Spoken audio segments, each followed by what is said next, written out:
2020.48.10 has just arrived on my Tesla Model 3.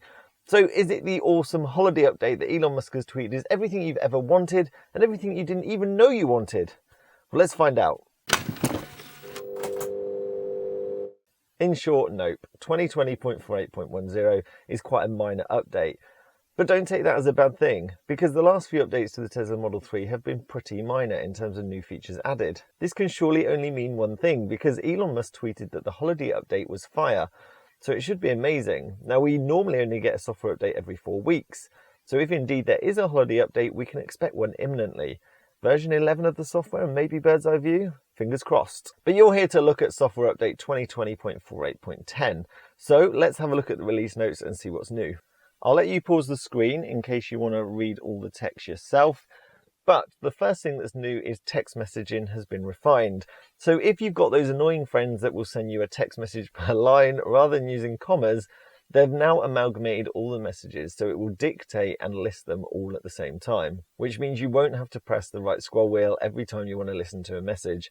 To get that activated, you just need to click the little Bluetooth icon up at the top left-hand corner of the screen, and then you choose to sync up your messages. But don't forget, it won't display messages that you've received previously to getting into your Tesla Model 3. It will only display messages that you've received whilst you've been in the vehicle.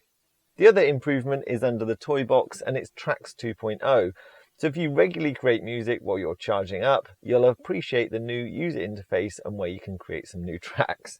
I've never used this, but I mean, it could be catchy.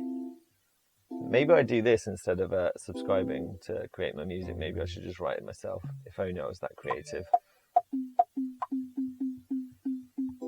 But yeah, so if you get bored, you can record an awesome track. And the final part of 2020.48.10 is that now Sentry mode has been improved so that if there's a panic event, it will record that footage to the internal memory rather than the USB stick. This is a really subtle but awesome update, because now when alarm state triggers in Sentry mode, it will record the last 2 minutes to the internal memory that you can then download afterwards onto a USB stick. This was always a weakness with Sentry mode because people could have broken in, it would have recorded the last 10 minutes to your USB stick, but they could just then take the USB stick with them. In the later models, the USB stick is actually stored in the glove box as far as aware, so that adds that extra layer of security, but at the end of the day, it was still stored in a very easily accessible place if they could pry open your glove box. If you want to see what triggers Sentry mode and what triggers the alarm, I've done a whole video putting buckets on my head, in sleeping bags, riding on bikes, just to see what triggers Sentry mode or the alarm. You can watch that video by clicking on that card up there.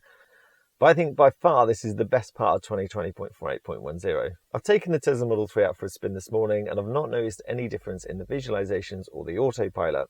What I would say though is that over the last few software updates, it does seem like they're still refining it. So I'm pulling up much more naturally up to the traffic lights, and suddenly when they turn green or a car pulls away from in front of me, the Tesla Model 3 seems to accelerate more as I would as a driver, and there's less hesitancy. So if you've got vehicles behind you, they're not wondering what you're doing and thinking you're not paying attention to the road. So fingers crossed, only a couple of weeks until a major update when version 11 of the software might drop, which might mean a complete rewrite of autopilot, the user interface, and maybe a rewrite of the app is on the cards as well. This week's video is about the range you can expect on a short winter's trip. That's out on Saturday because I publish videos weekly about Teslas, the future of electric cars, software updates and new features. So if you're interested in any of that, hit that subscribe button straight away. If you found that useful, give it a thumbs up. That's all for now. Thanks for watching. I'll see you soon.